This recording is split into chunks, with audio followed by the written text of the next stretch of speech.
నమస్కారం, welcome to GK news 9.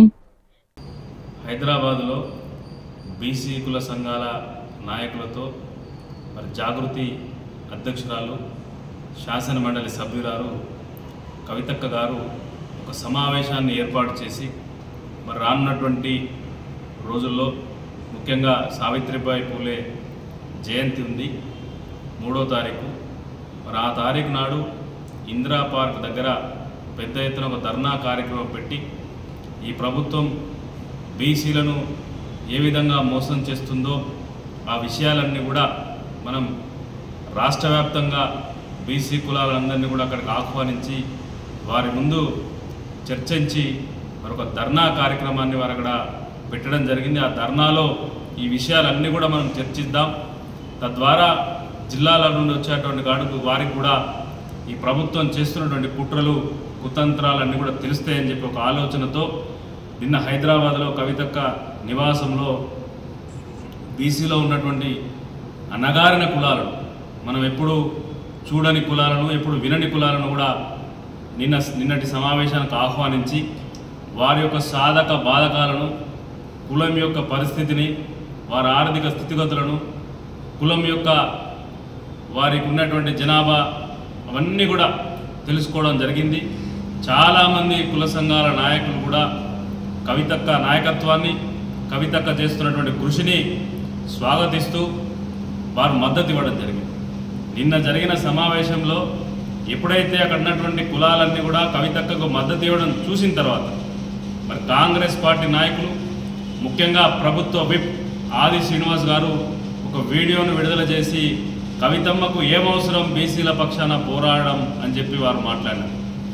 అయ్యా ఆది శ్రీనివాస్ గారు, బీసీలు అయి ఉంటేనే బీసీల కోసం మాట్లాడాలా? బీసీలు కాకపోతే బీసీల కొరకు మాట్లాడవద్దా? మరి అట్లా అనుకుంటే ఇలా రాహుల్ గాంధీ ఏ వర్గం అని చెప్పి అడుగుతా ఉన్నాం. ఇలా రాహుల్ గాంధీ బీసీ కాదే, కానీ ఆయన నోటి నుండి ఎప్పుడూ బీసీ కులగణన, బీసీలకు అది చేస్తాం, బీసీలకు ఇది చేస్తాం, బీసీ కులగణన చేపడతాం, బీసీలకు రిజర్వేషన్ కల్పిస్తామని మాట్లాడే రాహుల్ గాంధీది ఏ కులం, ఏ వర్గం ఒక్కసారి ఆది శ్రీనివాస్ గారు ఆలోచన చేసుకోవాలి. మరి అదేవిధంగా వారిని అనుసరిస్తూ ఈ రాష్ట్రంలో పరిపాలన చేస్తున్నటువంటి నేను 42% రిజర్వేషన్ అమలు చేసిన తర్వాతనే స్థానిక సంస్థల ఎన్నికలకు పోతా అని చెప్పినటువంటి రేవంత్ రెడ్డి గారు, మరి వారిది ఏం కులం మీరు కూడా ఒకసారి ఆలోచన చేసి కాదే, వారు అగ్రవర్ణ కులానికి సంబంధించిన వాళ్ళు కదా. ఈరోజు బీసీలకు నేను రిజర్వేషన్ కల్పిస్తా, 42% రిజర్వేషన్ కల్పిస్తా, ఎంబీసీ శాఖను ఏర్పాటు చేస్తా, ప్రభుత్వం నియమించే కాంప్లెక్స్లలో బీసీలకు రిజర్వేషన్ కల్పిస్తా, రిజర్వేషన్ కల్పించి బీసీలకు షాపింగ్ కాంప్లెక్స్లు ఏర్పాటు చేయిస్తా, మరి అదేవిధంగా బీసీ విద్యార్థులకు పెద్ద ఎత్తున స్కాలర్షిప్లు ఇస్తా అని చెప్పి మాట్లాడే రేవంత్ రెడ్డి గారు కూడా బీసీ కాదే. మరి వారు మాట్లాడితే నడుస్తుంది, మరి కవితమ్మ మాట్లాడితే ఎందుకు నడవదు? ఆది శ్రీనివాస్ గారు, మీరు ఒకటిసారి ఆత్మ పరిశీలన చేసుకోవాలని చెప్పి నేను కోరుతా ఉన్నా. ఈరోజు బీసీలు అయి ఉంటేనే బీసీల సమస్యలు మాట్లాడాలా? మనం ఆది నుండి కూడా చూస్తూ ఉన్నాం. విప్లవ ఉద్యమంలో కానీ, వామపక్ష ఉద్యమంలో కానీ వారంతా కూడా బడుగు బలహీన వర్గాల హక్కుల కోసం, బడుగు బలహీన వర్గాల బతుకులు బాగుపడాలని చేసినటువంటి పోరాటం చేసినటువంటి వాళ్ళు కూడా ఎవరు కూడా బీసీ కాదు. కానీ వారు చేసినటువంటి సేవలను మనం విస్మరిద్దామా? ప్రాణ త్యాగాలు చేసిన వామపక్ష ఉద్యమంలో, ప్రాణ త్యాగాలు చేసిన తెలంగాణ ఉద్యమంలో కూడా మరి వాళ్ళందరి సేవల్ని మనం మర్చిపోదామా? బీసీలు అయితేనే బీసీల కోసం పనిచేయాలా? ఏ ఏ ఏ విఘ్నతతో ఆలోచిస్తారో మీరు ఒకసారి ఆది శ్రీనివాస్ గారు మీరు ఆలోచన చేసుకోవాలి. ఈరోజు భారతదేశంలో చూసుకున్న ఉత్తరాదిన బీసీల పక్షాన పోరాడింది కూడా ఏ నాయకుడు కూడా బీసీ కాదు. మీరు అంతసేపు మనం మాట్లాడితే దళితుల కోసం, ఎస్సీ ఎస్టీల కోసం, బడుగు బలహీన వర్గాల కోసం కొట్లాడినటువంటి కాన్షీరామ్ బీసీ కాబట్టి నువ్వు బీసీలకే పనిచేయాలని చెప్పి ఆనాడు ఉత్తర భారతంలో వాళ్ళు అన్నారా? అట్లా లేదే. వారు కూడా ఎస్సీ ఎస్టీల కోసం ఎంత కృషి చేశారు, వారిని ముందుకు తీసుకొచ్చి వారు కూడా రాజకీయ రిజర్వేషన్లు రావాలి, వారు కూడా రాజకీయ చైతన్యం పొందాలని చెప్పి వాళ్ళు కూడా ఎంత కృషి చేశారు కాన్షీరామ్ గారు. మీరు అటువంటి సేవలను, అటువంటి పనిచేసిన వారిని గుర్తించకుండా, పనిచేసేటువంటి వాళ్ళని ప్రోత్సహించకుండా నిన్న కవితమ్మ పెట్టినటువంటి సమావేశానికి విశేష స్పందన వచ్చిన తర్వాత ఈరోజు అక్కడ ఉన్నటువంటి దాదాపు 50-60 కులాలు, మనం ఎప్పుడు కూడా కులాల పేర్లు కూడా వినలేదు.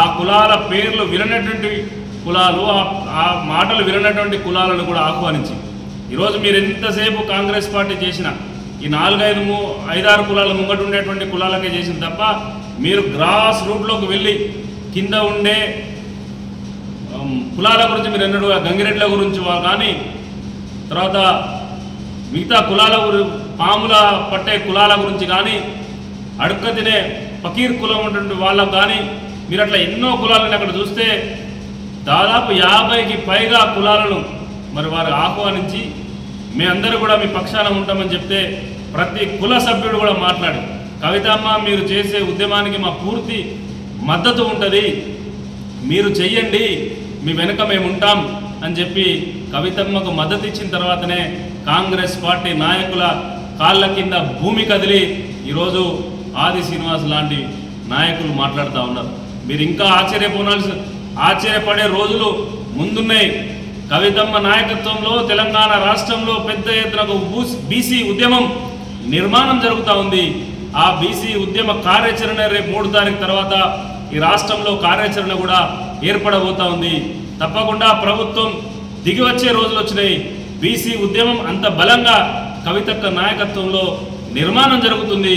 మీరు ఖబర్దార్ కవితక్క విషయంలో మీరు బీసీ కాదు అనేటువంటి మాట ఇంకొకసారి మాట్లాడితే మరి ఈ రోజు ఉన్నటువంటి బడుగు బలహీన వర్గాలు కానీ బీసీ కులాలు కానీ చూస్తూ ఊరుకోరు, ప్రభుత్వానికి తగిన విధంగా బుద్ధి చెప్తారనేటువంటి మాట ఈ సందర్భంగా గుర్తు చేస్తా ఉన్నాం.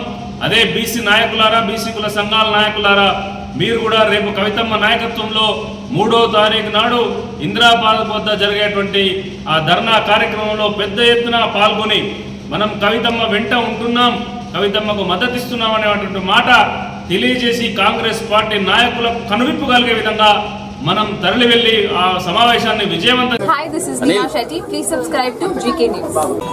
Hi everybody, subscribe to GK News.